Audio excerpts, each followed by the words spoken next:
there's a tremendous amount of pride in somebody becoming a monk in Thailand. And in fact, when you become a monk in Thailand, you are seen to be a superior human. So you're actually considered to be something above human at that time.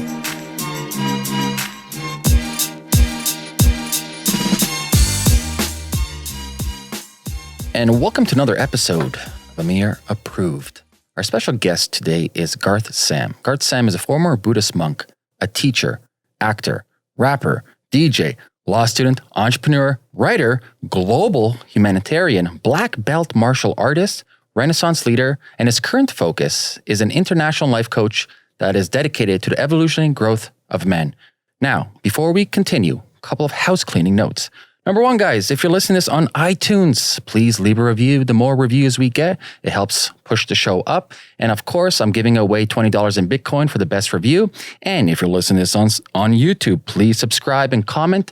Without further ado, I welcome Garth. Thank you very much. Garth, man, how you been, brother? Fantastic. Great to see you, as always. As always, man. We enjoy our time together, and I'm happy to be here. Thank you.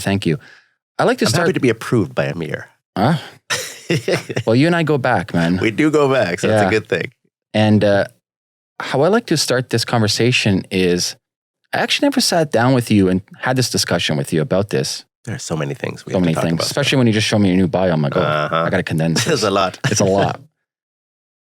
Let's start off with the history of you and being a monk. How did that all start? Yeah, strange tale. So it actually begins in 2000. 2000, I was in Asia.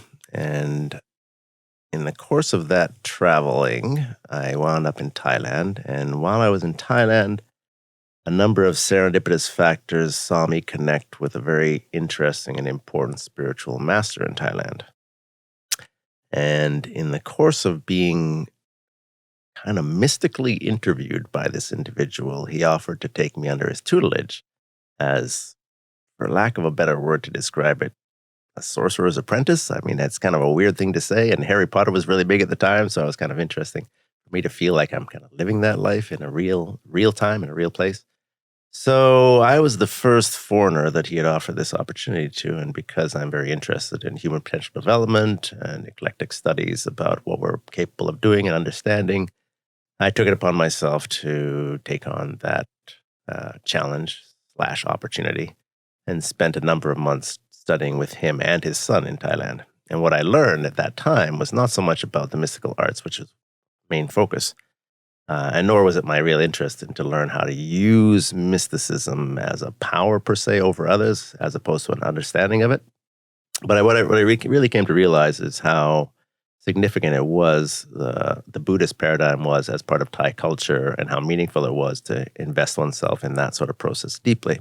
So at that time, when I came out of that experience, I felt that at some time in the future, I was called to return to Thailand and invest myself fully in the Buddhist study and the Buddhist practice, in contrast to what I was doing. Because in fact, in Theravada and in traditional Buddhism, the exploration of paranormal powers or mysticism is actually frowned upon and discouraged. So it was interesting that I had the one skew to really be exposed to the extreme side of focus in that area. And then I wanted to take it to the other direction and go in the other way, where that stuff is not at all part and parcel of what you're supposed to be doing, or what you're supposed to be exploring. And so fast forward a number of years, I was coming out of a relationship and disengaging, as I described the process of going from being engaged to being no longer engaged. And it's a challenging thing to do.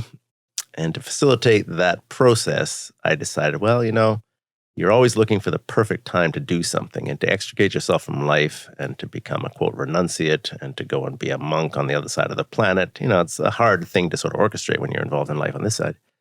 But that seemed like a perfect juncture to do so, because not only would it give me the opportunity to invest in this experience, but it would also create a gap physically, literally, and otherwise between myself and my ex.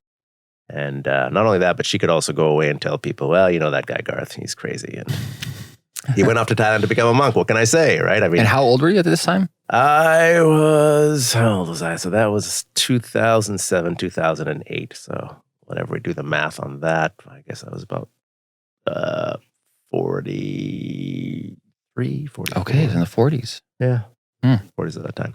So, that's the jump forward to that point. But there is one little interesting anecdotal chapter that comes before that, which is in 2006, I was selected to be part of a documentary/reality show, which was an unconventional one insofar as it wasn't about, antagonism between the players or all that kind of drama and trauma kind of garbage. It was about spiritual exploration. And the show was called Five Seekers, and I was one of the 5 people chosen to have a spiritual adventure of a lifetime. And since I felt I was already on a spiritual adventure of a lifetime, when I saw the casting call for this, I thought, wow, this will be interesting. What can I take from this experience and add to what I already have and pay it forward as well? And so I set about applying and ended up being selected, which was funny because I didn't fit the typical selection criteria, and I kind of had to convince them that I should be included. One of the experiences that we did on that particular adventure was a regression hypnotherapy session, which is an interesting exercise for anybody who hasn't been party to, whereby you're hypnotized and invited to go back in time in your past and to visualize and experience a piece of your life that is not necessarily of this time. Now, I can't say decisively and conclusively whether or not this is legitimate or whether or not it's something that you manufacture within your own heart and head or mind. Who knows? It's impossible to say objectively that this is science. But my experience when I did this regression therapy was to go back and see myself. I saw myself as a Buddhist monk, the 18th century, and felt very, very comfortable in this incarnation. So again, I felt this sort of calling to explore this path at this time. And when the opportunity presented back in 2008, I seized it, went to Thailand, and due to my connections there, I was able to set that up, and I was ordained at one of the relatively famous monasteries in the city of Ayutthaya, which is a UNESCO World Heritage City. It used to be the former capital of Siam/Thailand back in the day, and first Westerner who was ever invited to be ordained in this particular temple. And it was kind of an interesting, it was a very interesting experience, but even the ordination and the pre-ordination and the preparatory part of it and making sure that you had Thai people supporting you. It's a huge thing in Thailand. I mean, the expectation too, and for those of you who don't know, those of you, not you, but the people who are listening to this, in Thailand, there's an expectation that every male will become a monk for some period of his life at some time, ideally before his parents die and before he gets married. And the reason that they do this is that you convey the blessing onto your parents, particularly onto your mother, who could not be a monk because it's a fraternal organization. And so women are excluded from becoming part of the monastic order, although they are enabled to become nuns. But nuns, unfortunately, are looked on as considerably lower on the hierarchy within that structure than men, which I don't think is correct. So there's a tremendous amount of pride in somebody becoming a monk in Thailand. And in fact, when you become a monk in Thailand, you are seen to be a superior human. You're actually considered to be something above human at that time. And nobody is higher in Thai society officially than a monk, than somebody who is part of the monastic order. Nobody is deemed to be higher in the social order, such that even the king or ministers are expected to bow to monks, not the other way around. So if ego was your motivation, going and becoming a monk would be great for the ego, but that was not my draw in any shape or form. So the other thing to understand about that is that because that expectation is there, every man has an opportunity to become a monk, and you can do so for any period of time that you like. So that's one thing that most people don't understand. It's not like you have to make a commitment to become a monk for your entire life. You can make a commitment to become a monk for a few days or a few months or a few years or a lifetime. It's really entirely up to you.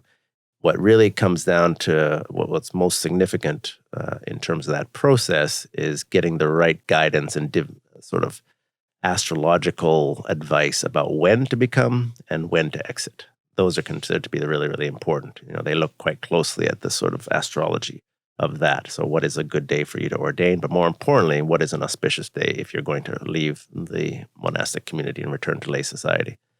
So I knew I had a certain amount of time and opportunity to invest myself in this experience. I basically left everything behind. I left my ex in the condo we were living. I left all my property and stuff with her. I didn't really care. It didn't matter very much to me, but I knew I had a certain amount of time to invest myself in this experience. And so I decided to do the deep dive, and off I went.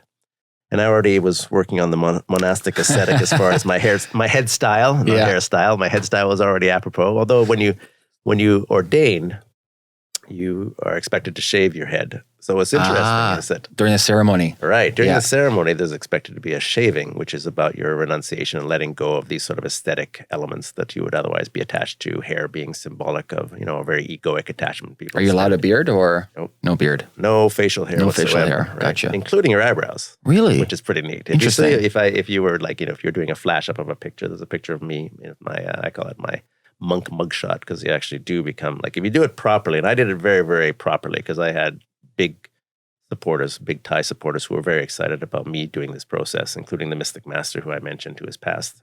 Actually, his 1 year of passing was just yesterday. But having that sort of backing from these people was really a key piece to this. And I ended up getting, official accreditation as a monk, which you get a little passport, like a monk passport, which is very detailed. Very detailed. Your mother, your father, your background, like much more detailed than a regular passport, with a picture in it, which is my monk shot. And it shows me, sand eyebrows.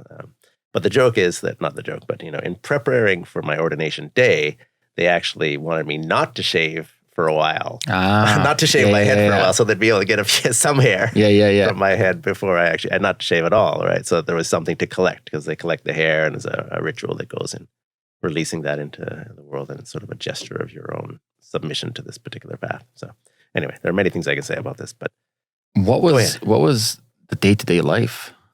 Yeah, what do you do when you're a monk? Exactly. Right? Okay, so again, sort of Buddhism 101 for your base listenership. There are sort of three major tracks of Buddhism that Westerners are familiar with. Theravadan Buddhism is sort of orthodox Buddhism, and it's based in Thailand, Laos, Cambodia, Myanmar, Sri Lanka, India, sort of like the foundational Buddhist practice that is closest to an orthodox style. So that was the style that I was invested in. There's Mahayanist Buddhism, which is the Tibetan Buddhism, which most people are much more familiar with because of the Dalai Lama being a popular figure. And then there's Zen Buddhism coming out of Japan, which is also something that people are somewhat familiar with because of karate and connections to Japanese culture and whatnot. But Theravadan Buddhism, which is what I practice, is, like I said, it's very sort of orthodox in its orientation. And the focus within Theravadan is very much about the individual's internal journey and the individual's efforts to deepen their understanding of themselves and liberate themselves ultimately from the cycle of reincarnation that everybody suffers from through deep meditative practice. So your classic idea of the monk in a cave meditating alone and living a fairly austere life of minimal engagement and involvement with people speaks more to sort of the Theravadan brand, whereas Mahayanists tend to be a bit more engaged with people and involved with people. Personally, based on my own character, I probably am more leaning in that direction, because even when I was a monk, one of the things that I always like to do is to be of service in some way. So I like to be a service monk. And so, one of the things that I did, thankfully, through my favorite head monk, was to go and do some work in some prisons in Thailand as a monk, which was a very interesting experience, and to give back and to connect with the prisoners. And so what were you doing in the prisons?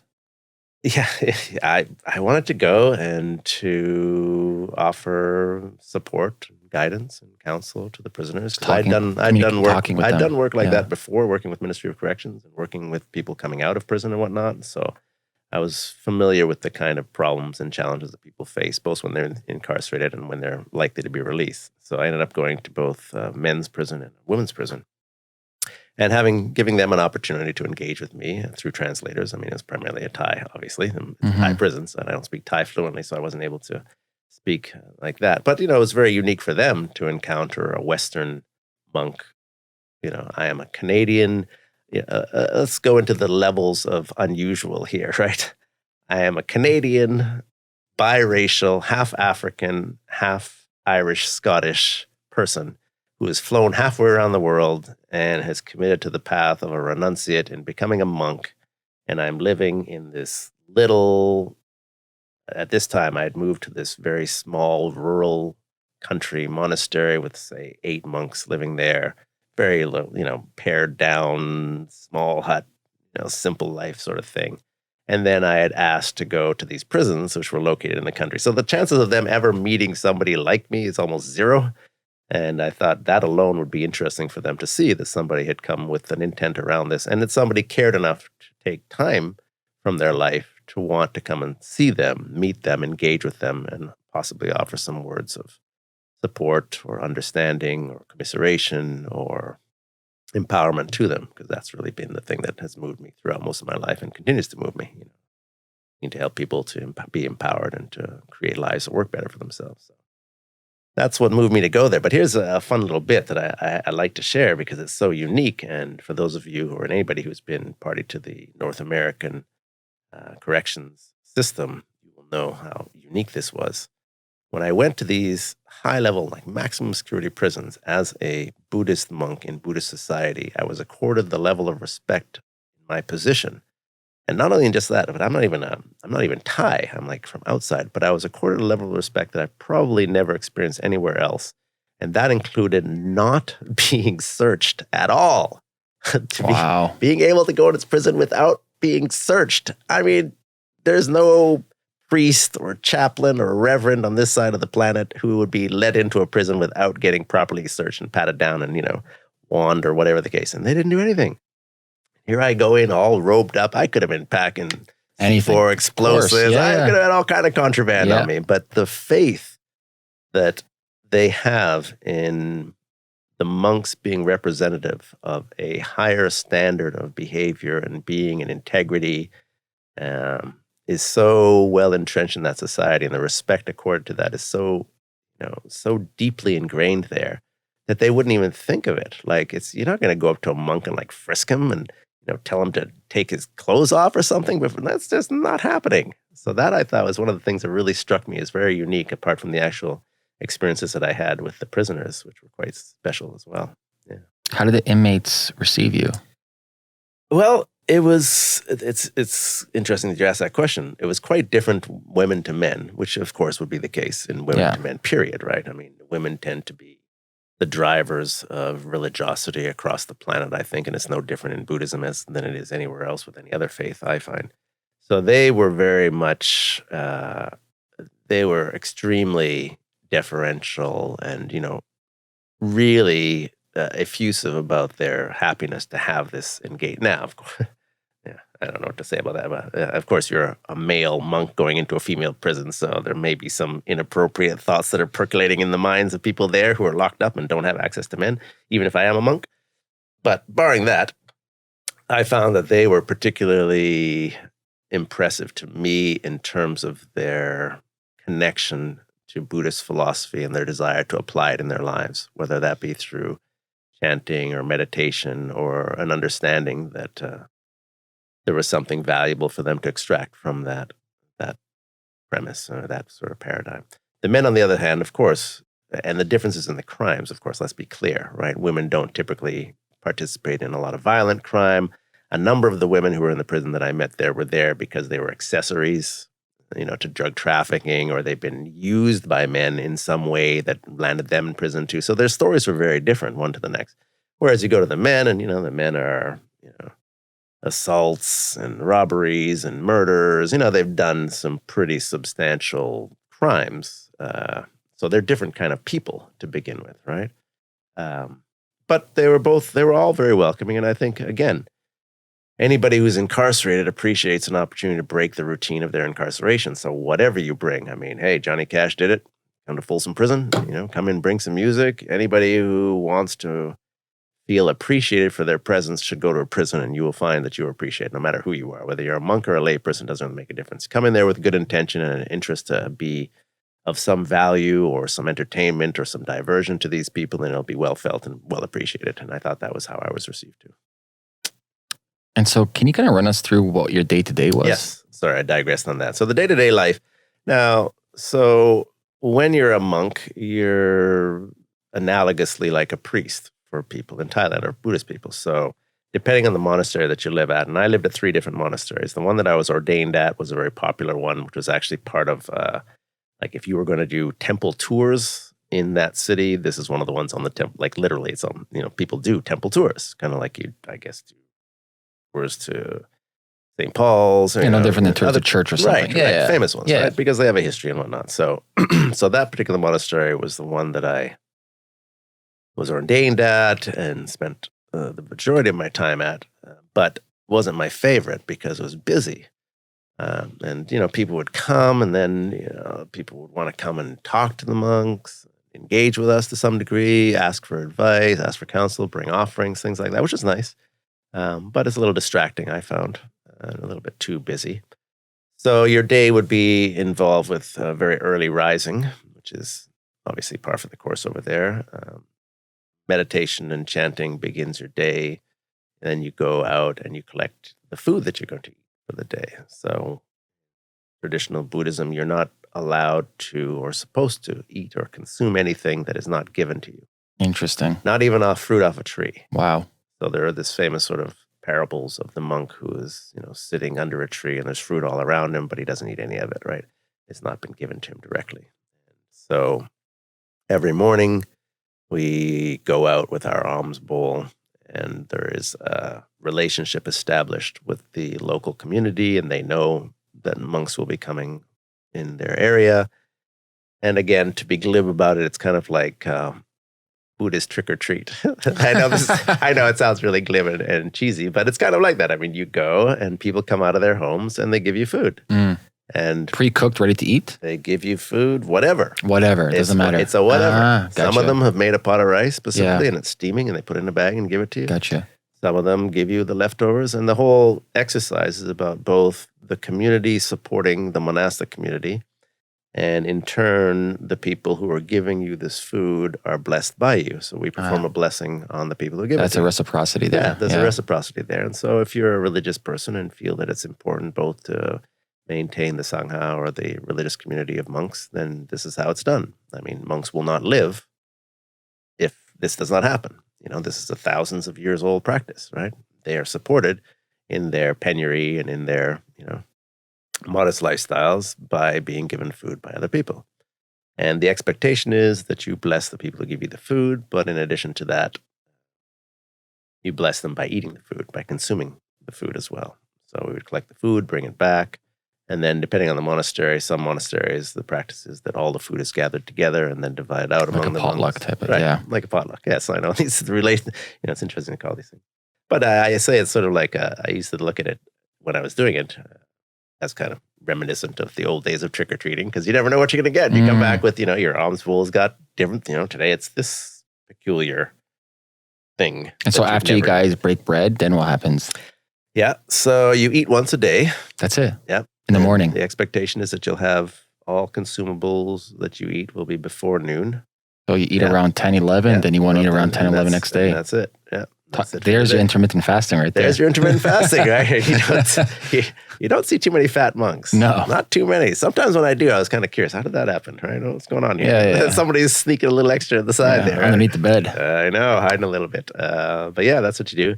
And the remainder of your day is spent on meditative practice, depending where you are, chores around the monastery, because of course you have to maintain the monastery too. And so that's part and parcel of what you would do. But it's primarily driven by meditation, engagement with peoples who might come, or performing ceremonies, right? Because again, it's like being a priest. So if there's deaths or births, or quite often you're invited, a monastery will have a relationship with the community around. And so if someone's opening a business or whatnot, the monks will be asked to attend. To bless it, bless the business and start it up. So there's a lot of these sort of functionalities. What kind of meditation were you guys doing? Well, I guess when you ask what type, I'm not quite sure. I say type, but like... so to break it down, there are 4 primary ways of meditating in this tradition. They're not complicated: standing, sitting, lying, and walking. Standing, sitting, lying, walking, okay. Yeah. So you can perform any of these types of meditation, depending on where you are. I mean, sitting is the one most commonly that people are aware of, right?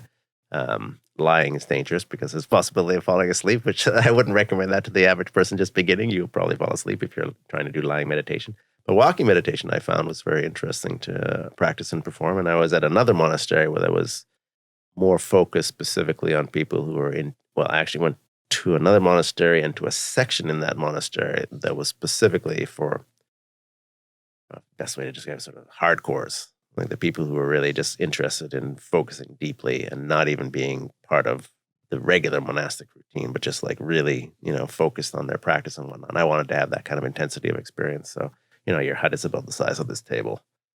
and it's very, very austere and very simple lifestyle. So they had an actual walking meditation area there that was designed for walking meditation. So what do you do during the walking meditation? You walk. That's it? There's no type of protocol? There's a walking there's a way of walking. It's all very conscious. Everything's mindful, right? So much about mindfulness, and the way you walk, of course, is designed to be very mindful, feeling your feel come down. And I mean, it's interesting because it seems very specific when they're describing to you what to do, right? I mean, your heel comes down, then your rest of your foot rolls forward before you take the next step off your toes and come off on that, and then place the next foot directly in front of your other foot. And there's a sort of systematic suggestion around it. But at the end of the day, all meditative practice really, me, as I've come to learn about it, has to do with your ability and intention to try and quiet your mind, to reduce the number of thoughts that are invading your consciousness, and to try and, for me, again, I say, discover what exists in the void when mind is not operating and driving all of the processes. And you are disconnecting rather than engaging with your self-concept. So to me, it's an interesting sort of paradox, because what I found in the depth of the greatest meditative exercises that I was invested in was that you have an opportunity to discover non-self, right? So it's not about deepening your consciousness of self. It's about trying to move towards a non-self, which is which lends itself to a greater sense of connectivity to all, right? So if we were to put it in sort of ecclesiastical terms of the Godhead or whatnot, right? Dualities. Well, Buddhism is not a monotheistic religion, No. so it's different from the ones that are, right? I always love Buddhism, Hinduism, because there's so many characters. Yeah, lots It's of characters. fun to read. Right? Yeah. I mean, no question about it, right? There's all kinds of stuff going on. Monotheistic religion's boring. It's only, there's one God and one devil kind of thing. Well, they got all kinds of people, polytheistic faiths or whatnot. But yeah, it's very interesting to have the experience of a greater dissolution of yourself and your identity, and the humility that comes with that, in recognizing, a big part of Buddhism is recognizing the impermanence of life, the impermanence of self, the impermanence of structures, the impermanence of self-concept, and deep meditative practice that is focused on that type of understanding is very humbling, I think. It's empowering in a peculiar way that doesn't speak to sort of power over, but maybe power under. It's hard to sort of find the best words to describe it, but it's a very interesting thing. And I've always said that the reason why deep traditional Buddhism has not yet, taken over the planet, and the vast majority of people don't participate in it. And even in a country that is Buddhist, it's very interesting to note that humans behave much the same way in a Buddhist country vis-a-vis their interest in having supernatural assistance for them and praying to the Buddha for help, et cetera, et cetera, et cetera, which is not part and parcel of what was originally the teachings. I mean, the Buddha never said, build golden statues of me and come and pray to me when you want a new car, right? And yet people do that all the time. But yes, this sort of dissolution of self-identity, this reduction of sense of connection to worldliness, and this greater sense of being a tiny, tiny part of a grand, infinite cosmos, right? I mean, it all sounds very grandiose, but truly, when you get into that place of deep meditative practice, that's what I found the experience to be. And it's both empowering in a way and disconcerting in a way too, because you have to let go of some of that self-identity of which you've attached yourself to for so much of, all of your life, right? Who am I? I am Garth Sam. This is the person that I know myself to be, and everybody else knows myself to be as well. And now here I am dissolving that into what? Then what am I? Well, I'm not. I am not. Okay, I am not Garth Sam. So what is not Garth Sam? Right? It's a very interesting, sort of curious loop that goes on when you engage in this practice deeply. Would you say you had hallucinogenic experiences while meditating? hallucinogenic sounds a little too exotic and sort of schmecks of, Timothy Leary style more so than anything. I wouldn't call them hallucinogenic. I've had experiences that I would call are more hallucinogenic when I've done float tanks, like sensory deprivation chambers, which is, inevitably what happens when you restrict the amount of information coming into your reticular activating system back in your mind. So I wouldn't describe them as such. They're more transcendental, to use the better word. I think transcendental is more the word that I would describe of these things. Sort of transcending conventional consciousness. How long altered state. How long did he take to get used to it?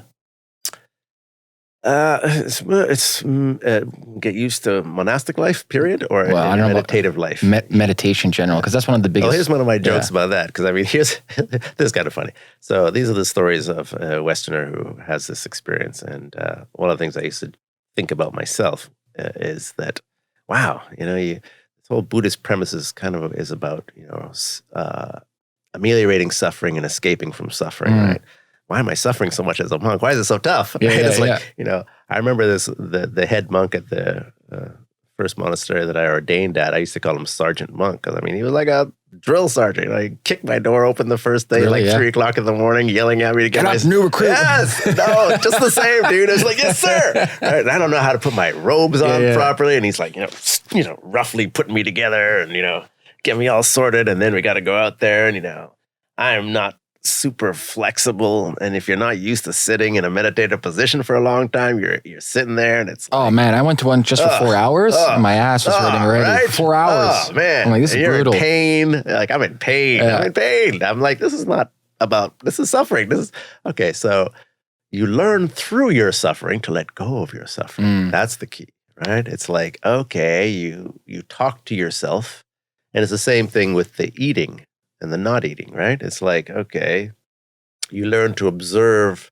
the sensations, the somatic sensations, the physiological sensations of your body responding to either, some position that's uncomfortable and you're expected to maintain, or the hunger that you're experiencing and you have to go beyond, right? So what do you learn about that, which is some of the beauty, I think, of the Buddhist paradigm, is about being able to understand that experience, that sensation that you're having, is a sensation that your body is having.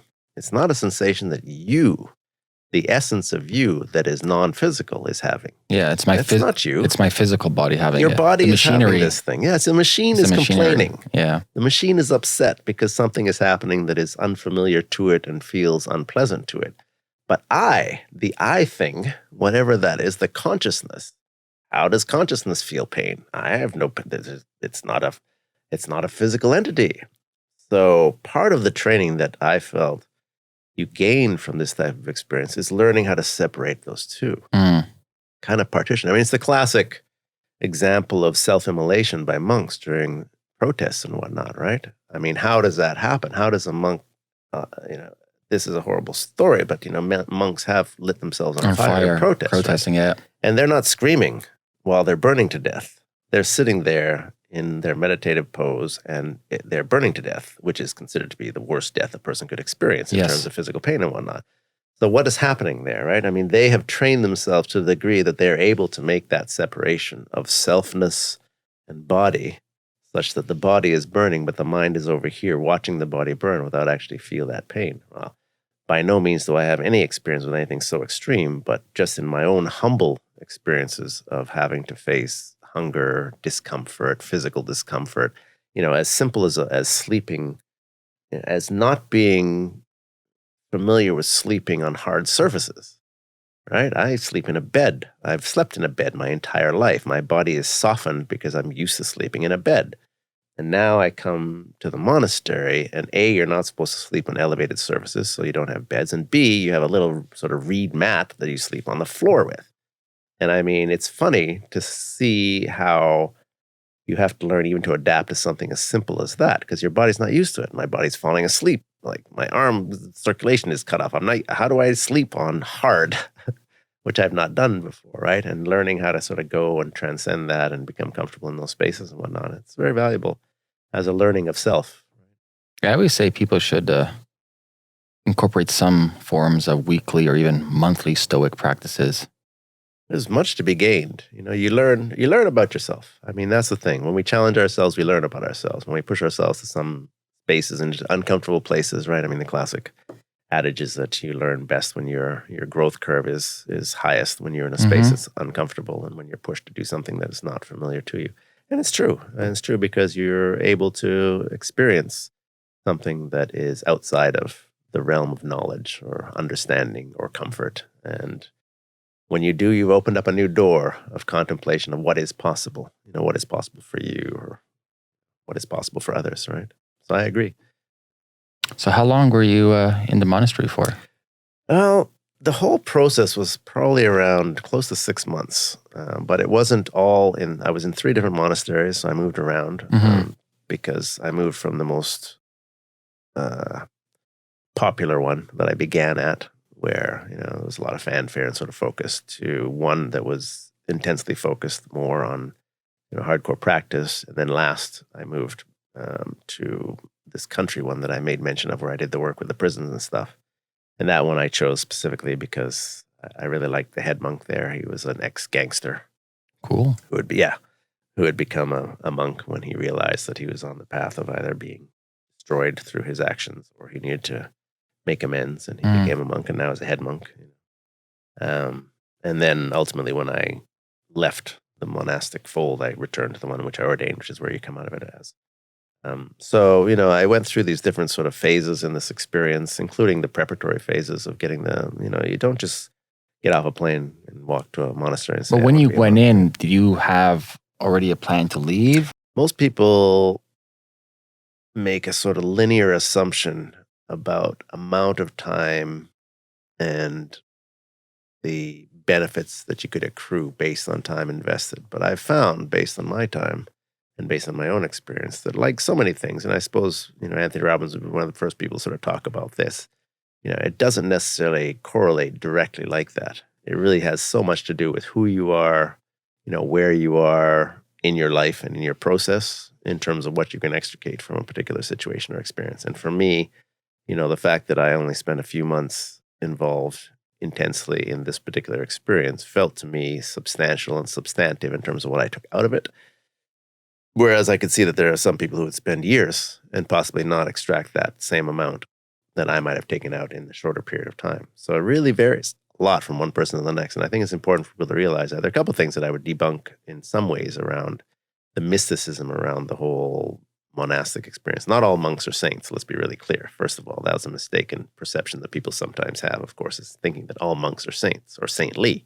Some monks are there because they don't want to be. Some monks have been forced to do so. Some monks are very disinterested in being there, but are satisfying their parental expectations, et cetera, et cetera. And I met many of those. Sounds like the military. It is. It's much like that, or kids in school, yeah. Right? Same sort of thing. Like, some people are there with a purpose and an intent and a desire. And what distinguished me in so many ways from many of the people that I met who were fellow monks in that time was that I had made a very clear and conscious decision to travel halfway around the world and be party to this experience. Like, this was not like a fly-by-night kind of idea. This was not me acquiescing to any expectations of parents or any other people. This was me making a very clear adult decision. This is the process that I wanted to be a part of. Yes. There's some learning that I want to take from this, and I'm going to go in there, full on, 2 feet in, and really try and make the most of this experience. And I found that made a huge difference in terms of my own subjective take on how this was valuable to me and for me, and how that contrasted with some people who didn't come with the same sort of perspective, Mm-hmm. So it's an important thing for people to understand and realize, because a lot of people just have this sort of paint with one broad sweeping brush the nature of the monastic community and how people are and who people are. And, everybody is given this title and given this position. But, there are some monks who I found who are shitty monks. There are good monks and there are shitty monks. There are committed monks and there are slacker monks. I think it goes like Pareto's law. You tell. Like 80-20 or Zipf's law in mathematics. Yeah, absolutely. Yeah. So you'll have like a very small percentage who are amazing at what they do and produce the most work. I call it the bell curve. Yeah, it is a bell curve. Yeah, absolutely. The bell curve has a distribution paradigm and model. To me, is a brilliant way to analyze pretty much every and all situations, in my opinion. This is my conclusion around that. And it's absolutely the same. And when you look at this, if you look at a monastic community, there'll be some outliers on either end who are phenomenally invested and phenomenally accomplished, whatever that means, as far as being that. And there'll be some who are absolute slackers who are, eating crackers at midnight that they stuff Like you said, it's like, yo, how's that guy fat? Let me tell you. It's only one time meeting per day. Yeah. I'm telling you, they're there too. And I mean, I have some stories that I could share, but I'll keep them off record for the time being, of real disappointments that I encountered in that space with people who you would expect better of and didn't behave in that way. So they're reflective of humanity. They just happen to be in a different particular form where you see that reflection of humanity. So same. Same, but different, as they say in Thailand, right? That's right. I'm going to kind of switch gears here, segue, and talk about your focus with helping men. Yes, absolutely. You run an organization called TUB, Universal Brotherhood. That's the acronym. Yes, TUB, yeah. Thank you. Which I've been part of for a couple of years now. And you got very impressive work. From the early stages. You've been there. Yeah. Yeah. Well, it's interesting. Obviously, it's clear that my path has been leading me in this direction, even in terms of my involvement with a formal 2,500 plus year old fraternal society, right? I mean, the Buddhist society is very clearly a fraternal organization, fraternal society. So my engagement and my involvement and my interest in the story of my gender and how to maximize the quality of experience for members of my gender, and for myself, becoming an expert in my gender. I cannot claim expertise, nor would I ever have the hubris to suggest that I have any expertise in understanding what it means to be a woman. Nor would I expect or accept that any woman should be able to claim the same in being an expert on men. There's only so much academic expertise that you can acquire, and the knowledge you can carry about either sex is going to be academic unless you have some visceral, real, personal investment and experience in being that gender.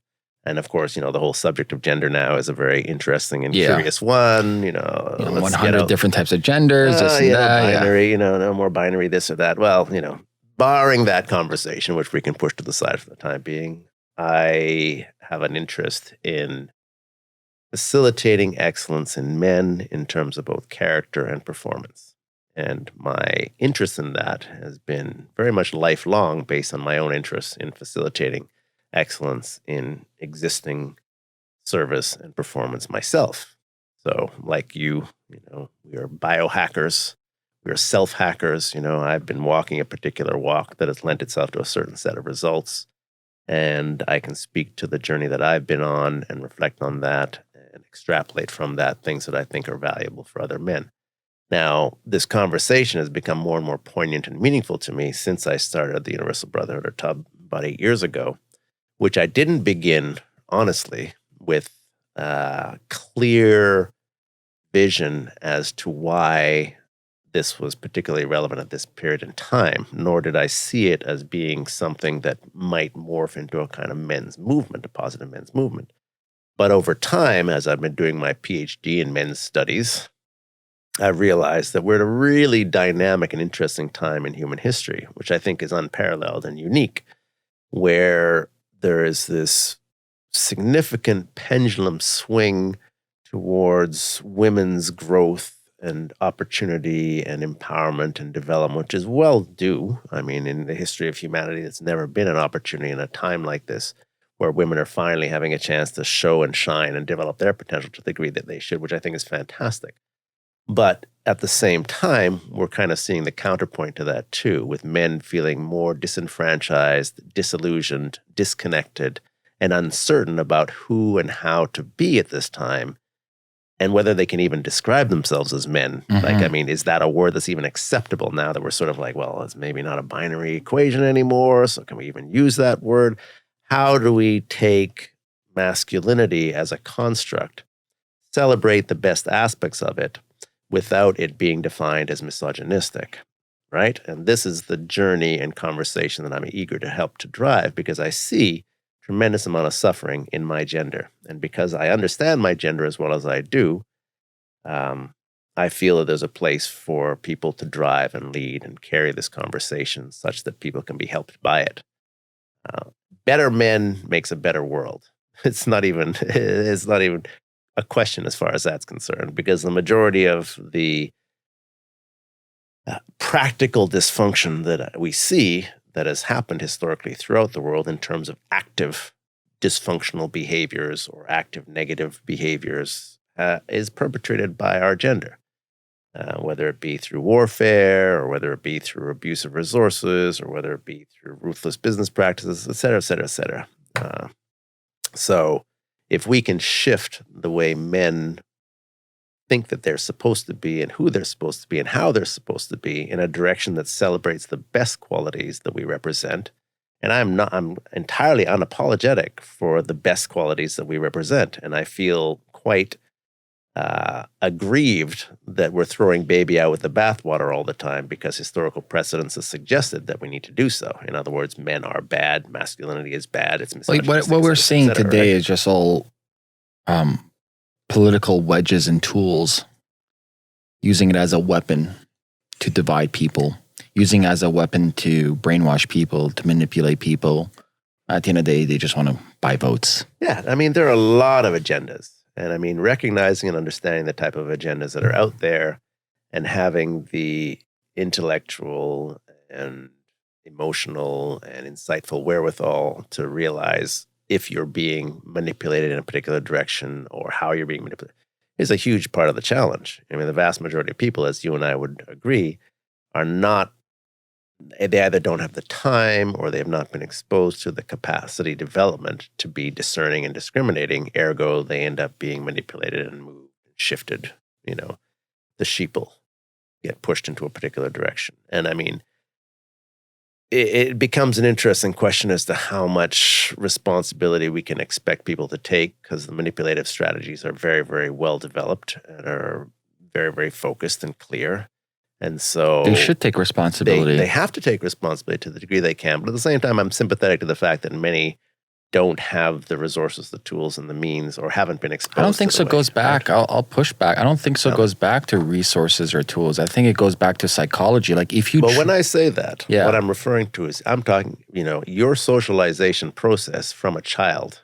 Yes. I count as being part of those resources and tools and strategies. Right. I'm Yes. talking about your whole socialization. So if you have not been socialized to be empowered and conscious and critical thinking, or, you know, open-minded to alternative paradigms, but very, very structured and dogmatic, then it's easy to move you, right? I mean, and we see that, right?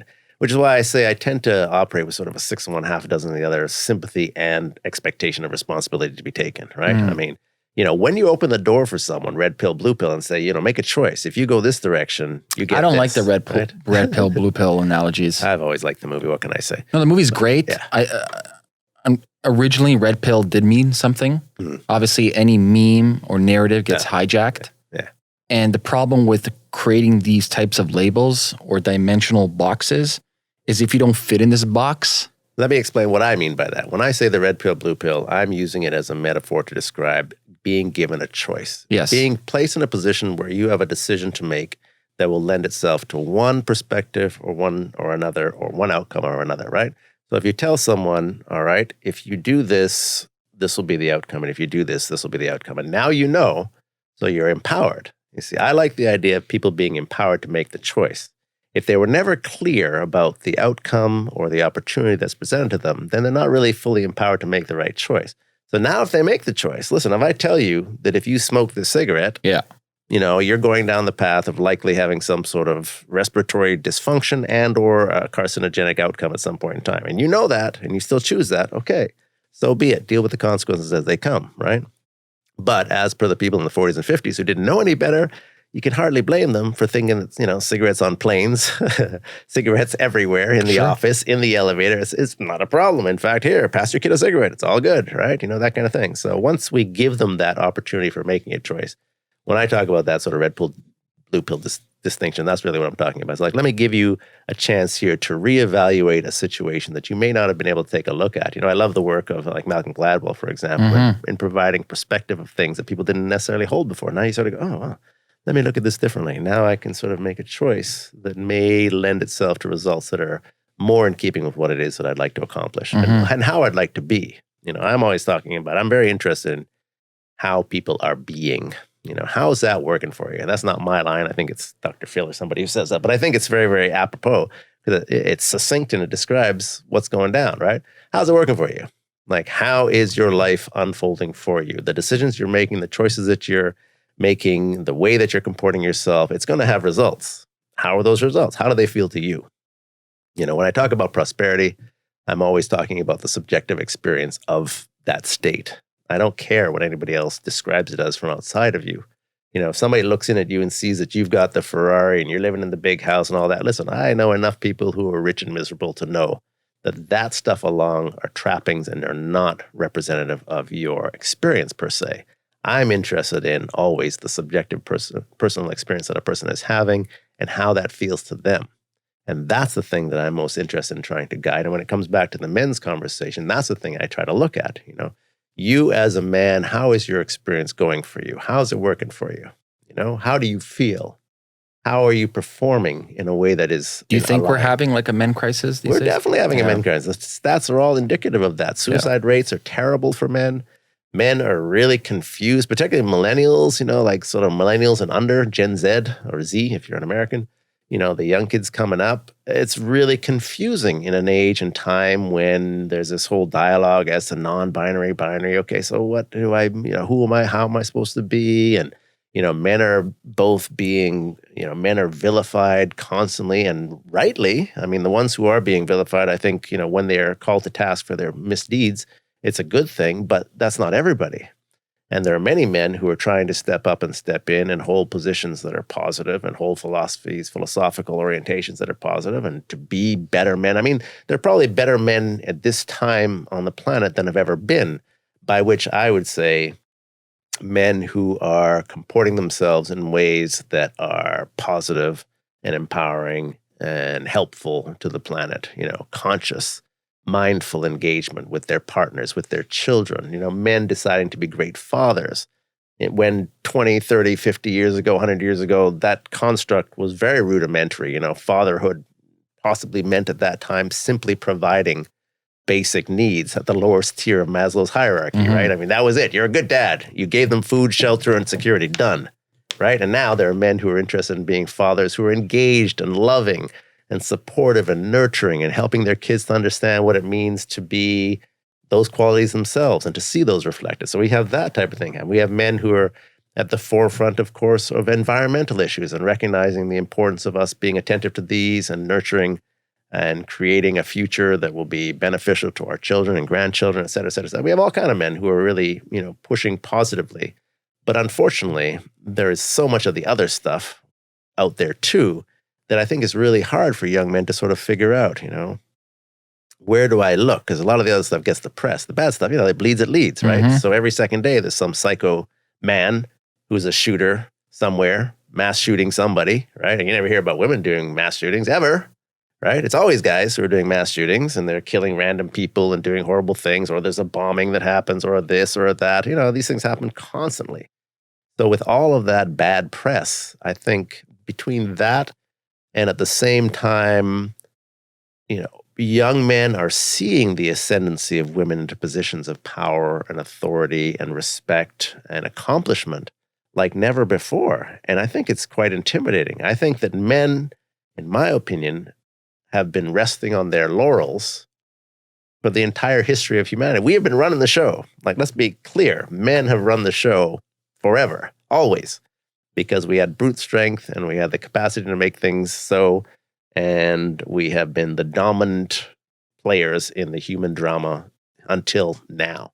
And that is starting to shift in really interesting and meaningful and important ways. Yeah, but we also sacrificed the most too. We have died. Going to war, going to fighting, protecting. We chose to do so. We did so. Yes, we have all. Yes, we have damaged ourselves as much as anybody else. This is the fine dance of masculine and feminine energy. Absolutely. And I mean, there's no question that we have suffered, but we have suffered, in large measure, our suffering has been self-inflicted in so many ways. That's the other thing that's important, I think, to realize is that why do we necessarily want to participate in things that will be so destructive to us and for us, right? Should we not be aspiring to other ways of being that are more constructive, collaborative, cooperative, healthy, and lend themselves to better and more positive outcomes, right?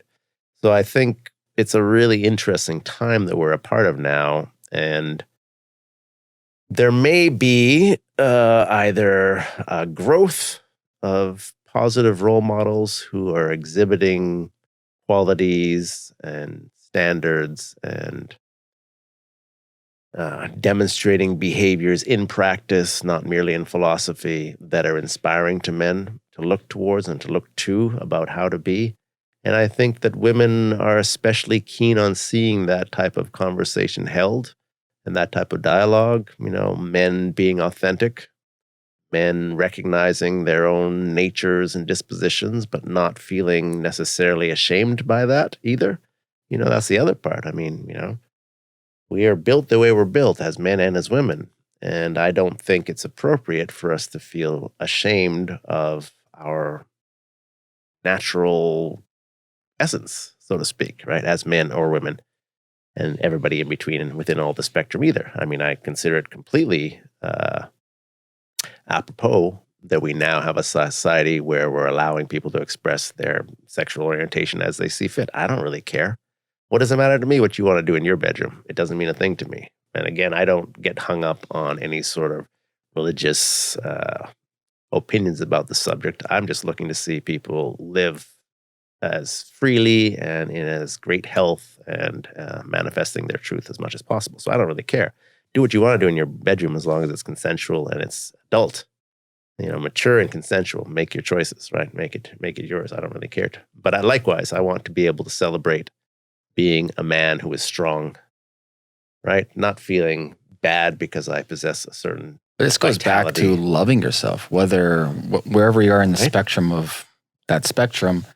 Is like when people talk about relationships, I hate the word when they say I have to, to concede something to it. When you look at the relationship, or you look at, for example, the Tai Chi, or you look at the yin and the yang, it's actually three entities. When they come together, they form the relationship. Yeah. I'm giving into the relationship. Yeah. I'm not conceding. I'm not giving up anything. Well, the ideal. I'm giving into the relationship. Yes. But man, that's a huge topic. If you want to go down, the topic of relationships is But at the end of the day, when people are so-called conceding or subtracting things that they love, one, you don't love yourself. Number two, you're doomed to fail at anything you do in life because you'll be conceding and giving up, and you're not having your way of life. You're having someone else live how you want to live. It's a formula for disaster. The question of concessions and the question of accommodation when we move into the realm of a relationship of any sort is a really interesting question. And when it comes down to male-female, like partnering. This is for anything. And or platonic or romantic. Or business. Or business, you're right. It's a really interesting area to explore. But you're right. I would argue, based on my own relationship with my partner, her, we've been together 10 years, and it's the best 10 years that the two of us have ever had. But when she came into my life and I came into her life, we both came with the perspective that we had done a lot of personal work in understanding who we were, such that we were bringing we were bringing a healthy people into each other's lives who were clear, confident, and competent about who they were independently. And we are going to synergize in our combination, not the old school I need you or you need me type of thing. You complete me. It's so romantic. This whole idea. You complete me, right? Like, well, I can't. I was feeling pretty complete. I have an ongoing joke with my wife. I say I always love myself more than I love you. Because if I don't love myself, who the fuck's going to love me?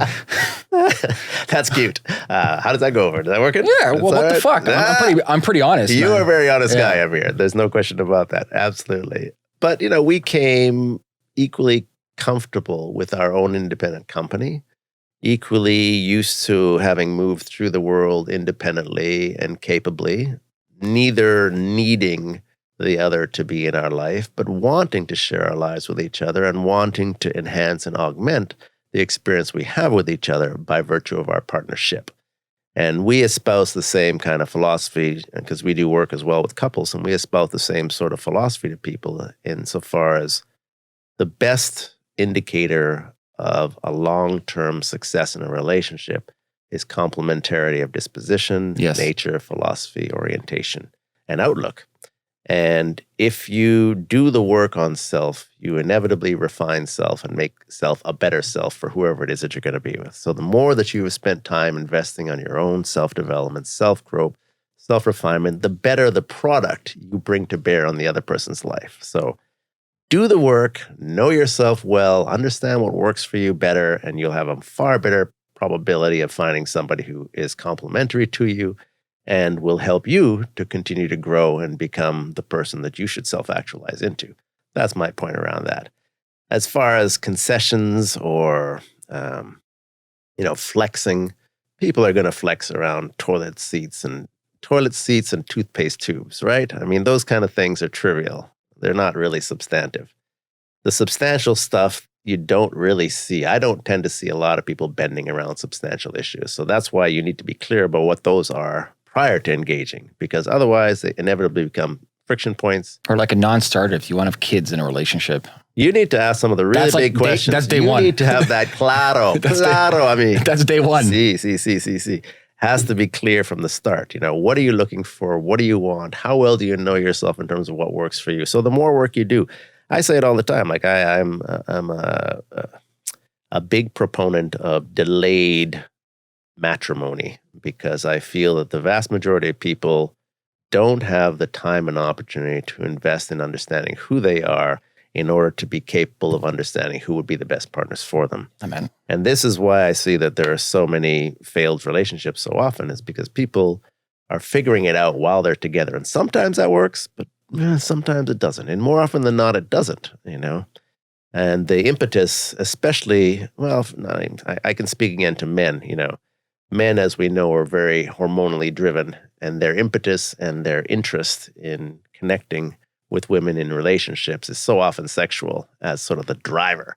The driving force behind it is so often sexual, right?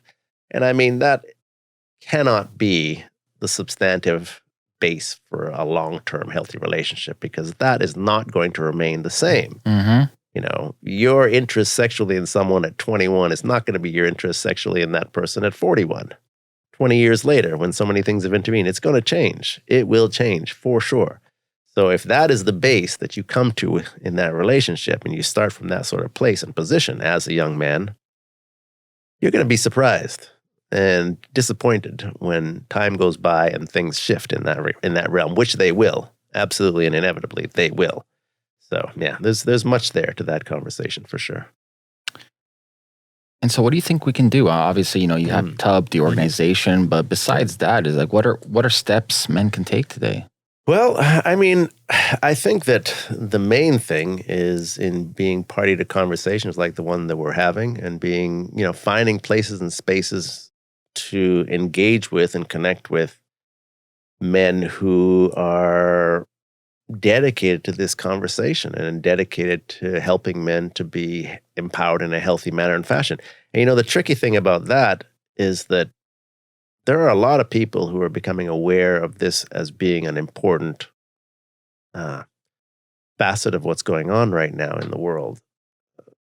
But not all of them will have fully benevolent intentions. And it's a little worrisome to me, because I can see there's a great potential for the exploitation of the vulnerable and the disenfranchised in men right now. The whole incel movement, the whole potential for backlash against women, I see as something really problematic and worrisome to me.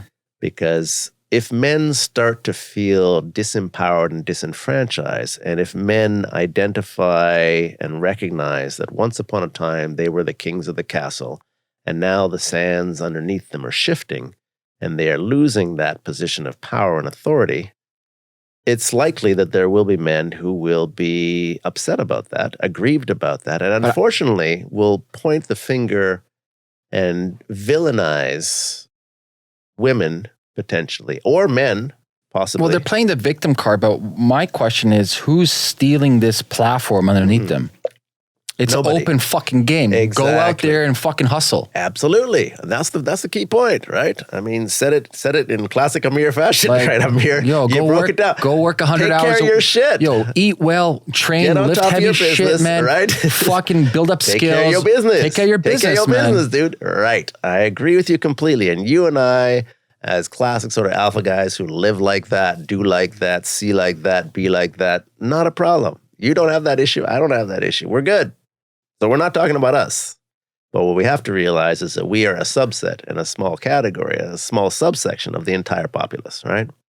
There are a lot of people and who don't have either the insight. Now we're back to the red and blue, right? What you just broke down for them was the red pill, blue pill. Pick it, right? Okay, listen, if you don't go and work out, what do you think is going to happen? Like, really?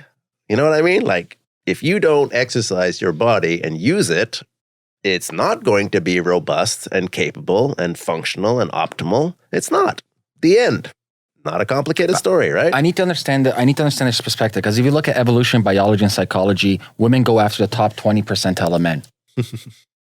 Like, that's a fucking fact. Like, there's no denying it. And nobody should disparage them for doing so. If I put myself in a woman's mindset, I'm like, women are attracted to people who are go-getters. They're attracted to empathy. They're attracted to love. They're obviously, aesthetics is number one. They're attracted to aesthetics. All these, and so why? Aesthetics might not be number one for women, but it's on Depends, the list. It's definitely on the list. When you talk to women, they might not put that at the top of their list. But let's put it in the cluster. Put it in the cluster. It's part of. But let me finish. Yeah.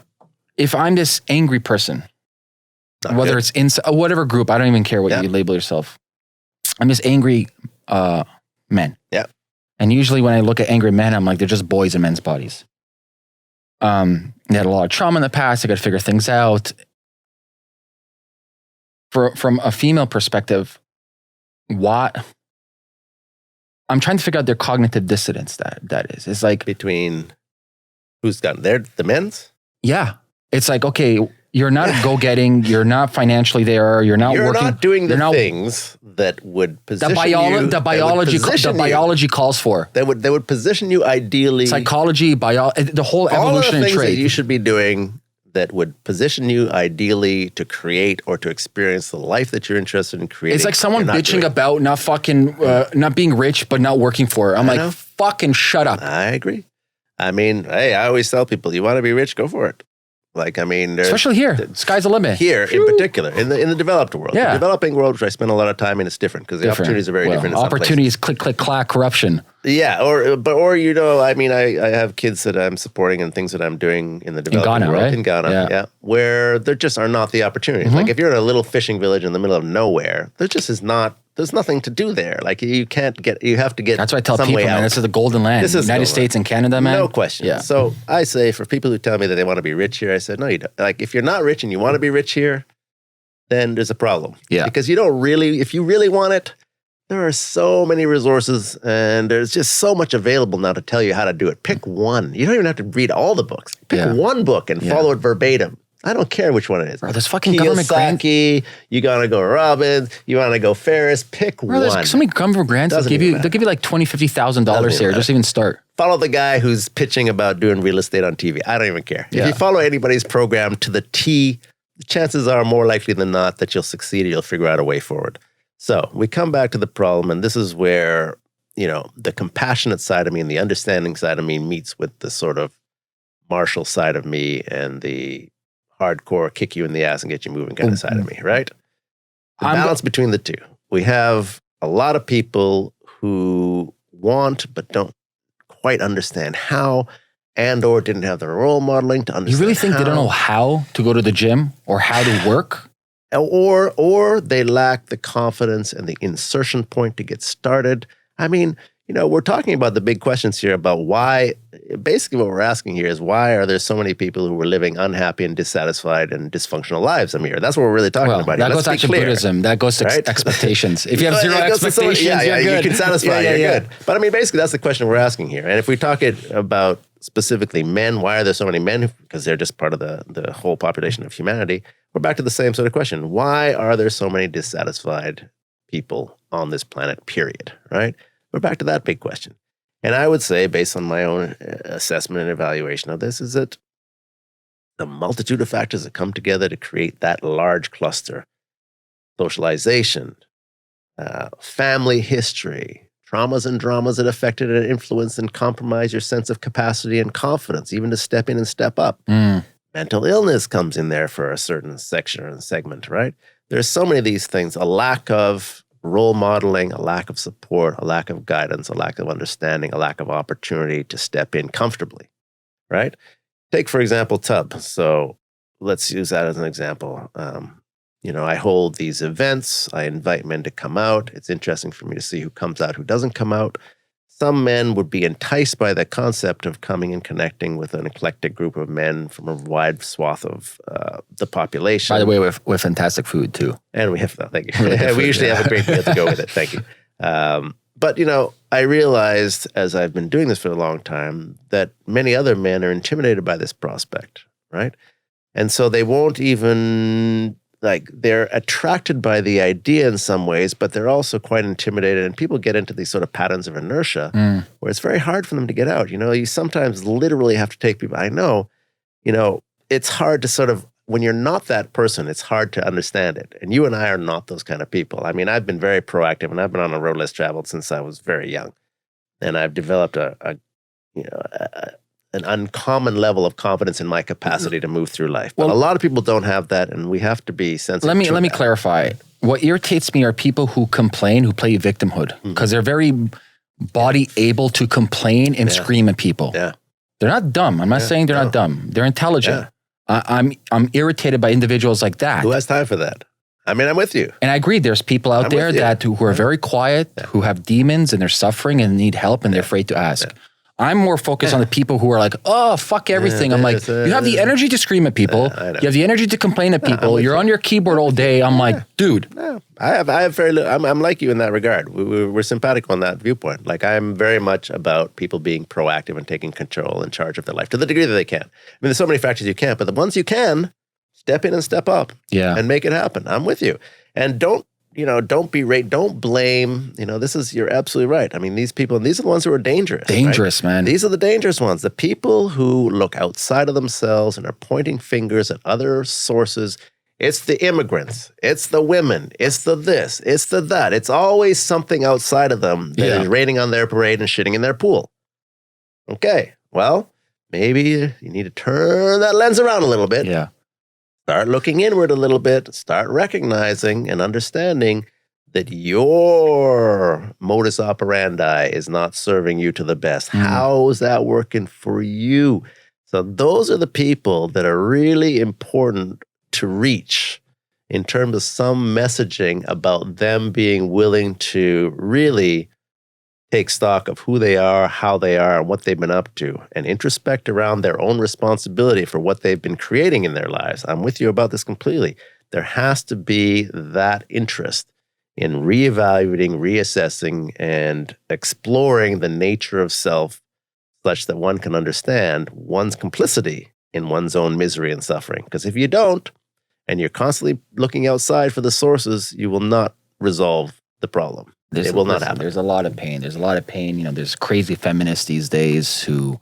It's crazy everybody. It's crazy everything. And it goes to internal pains. I always say, everyone should do 6 grams of mushrooms and go on a fucking ego dissolution.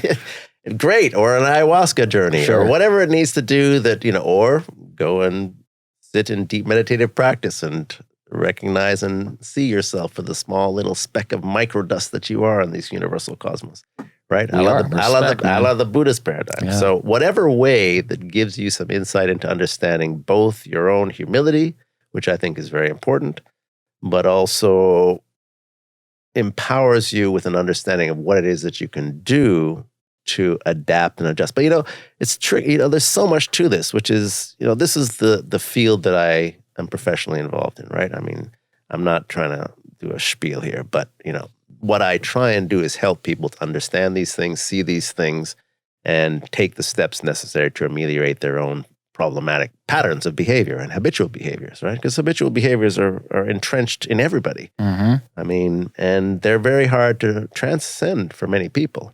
And some people are not even capable of recognizing their own shortcomings and seeing how those play out and affect their behavior. So giving them an opportunity and some guidance and or some reflection or some counsel around how to do that is a critical piece of this process. But certainly, the tools are available now insofar as there are people like myself, you're out there trying to offer people guidance in different ways or on different subjects or whatnot. There are people who are available who can help individuals to become more empowered, more capable. I'm interested in empowerment, not over outside factors first and foremost, but you have to be, in control of yourself, right? I mean, mastery for me is about self-mastery first. It's not about power over, it's about power over self. So I'm interested in seeing people demonstrate that. And it comes back to the point you made earlier, namely that so many people don't have self-love. They have low self-esteem, they have a low sense of who they are, they have a low sense of capacity, they have a low sense of confidence. Those things have to be addressed. Those things have to be improved. When you can help people to feel good about who they are, so that's the first step, then we can move further to figuring out, what it is what do they need and want? And the needs and wants are two different things too, Yes. right? I had a conversation with a guy the other day. I'll give a shout out. I'll give a shout out to him because I like him a lot. He's an interesting guy. And he's a MMA fighter and also MMA producer based out in Vancouver. And Saba Fidai, shouting you out in case you ever hear this. He's promoting a group called Rise Fighting Championship out there. I know Rise. Okay. Yeah. So Saba is the guy who runs very it. cool. Yeah. So we were hanging out just recently and whatnot. And, he made a comment in the course of our conversation about having always wanted a Ferrari. And I sort of teased him a bit because he's now, he's 34 years old now. And I said, you've always wanted a Ferrari, but let me just make mention of the fact that, what you'll realize as you move forward. And of course, I'm a little bit older now, 21 years on him. I say is that your childhood and childish aspirations don't necessarily hold the same weight as you move through life, right? At a 10-year-old or 12-year-old, maybe you've always dreamed of having a Ferrari or a Lamborghini, but maybe you've come to 35 or 45 and you realize now that you're a parent and other things are going on in your life that it's not really that meaningful to you, and your contentment will not be attached so much to that experience. Because he was telling me an experience about a guy who he knows who has a Ferrari and now says, it's just a car and he doesn't drive it very much, right? And I say, the attachment to material things is one of the things that's probably easiest to shift through time. But it requires a constant refinement and assessment and evaluation of who you are and what matters to you. What matters to you, what really matters to you. Not what you've been convinced or told matters to you.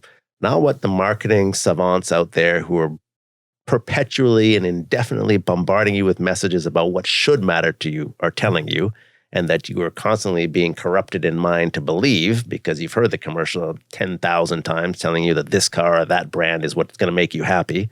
But what really works for you, what works for you in terms of the quality of the relationships that you're nurturing and the quality of relationship that you have with yourself, right? Those are the two facets that I consider to be so critical. Who are you in relation to yourself and who are you in relation to others? And how are those things working for you? And the more we can help people to figure out how to have an exceptional relationship with themselves and consequently exceptional relationships with others, the rest of it becomes easy. Domino effect. Yeah. The rest of it's relatively easy, right? Because that's where most people get hung up on not being content, period. Yes. Right? They don't have the self-love. They don't have the self-like. They don't have the self-esteem, the self-confidence for themselves, right? So let us empower them in that direction. Now they start to feel good about themselves. Now they're better prepared to meet a partner who is not so dysfunctional because, like tends to gravitate to like. So, two dysfunctional elements come together. Great. They're both dysfunctional together. They tend to exacerbate their negative qualities and it doesn't tend to work out and go well. So now we're refining and shaping and honing this human on one side of the equation. They have more gravitas to pull into their orbit, somebody who is complementary to them in vision and outlook and philosophy. And now they come together and now they enhance together and grow together. This is a beautiful thing. And the entire world is positively affected by these sort of concentric circles outward of good intent and good understanding, right? And that's why, as there are sort of 5 foundational constructs that I've come up with for TUB, the Universal Brotherhood. Right there on your shirt. Yeah, they're right there on my shirt. Yeah, that's right. I forgot. I'm wearing them. Yeah. And, wisdom being one of those, right? The pursuit of understanding that can be practically applied to the creation of healthy, positive, and sustainable results for an individual. For me, wisdom is not esoteric. It's not something that's just out there that deserves no mention or is archaic in its value. No, wisdom is understanding.